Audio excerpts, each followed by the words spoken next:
Taux de BTI s'enfonce doucement dans l'eau des étangs. À des doses de 3 litres par hectare, comme c'est le cas en Camargue, l'insecticide est sélectif des larves de moustiques qui l'ingèrent en filtrant. Mais la durée de vie du produit dans l'environnement reste une inconnue. Et en cas d'accumulation des cristaux dans les sédiments, d'autres espèces seraient directement touchées. En première ligne de mire, les chironomes. Ces insectes appartiennent à la même famille que les moustiques, mais ils ne piquent pas. Ce sont eux qui forment de gigantesques nuées durant les soirées d'été. Les chironomes occupent une place essentielle dans les chaînes alimentaires des zones humides.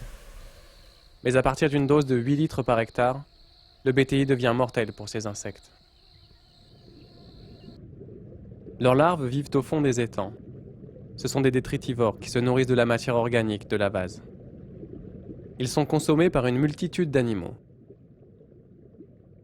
Les larves d'insectes, les insectes aquatiques, les amphibiens, mais aussi les limicoles, ou bien même les flamants roses.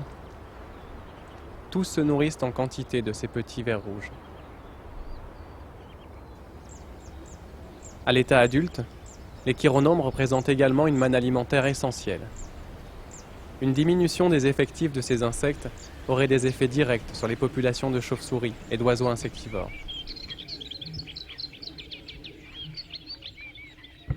Parmi eux, les passereaux paludicoles sont avec les hirondelles et les martinets les principaux consommateurs de petits insectes volants. Déjà vulnérabilisés par la disparition des roselières, ces oiseaux subiraient de plein fouet un appauvrissement du nombre de leurs proies.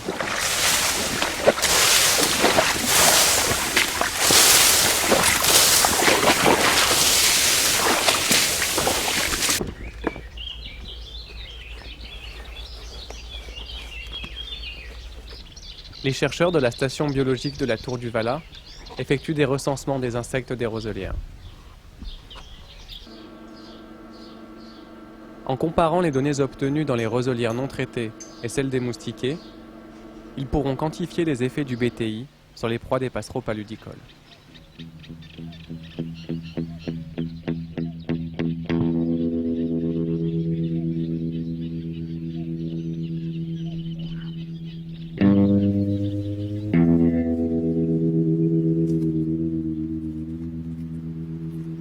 Mais toute utilisation massive d'insecticides est confrontée au même problème, l'apparition de résistance.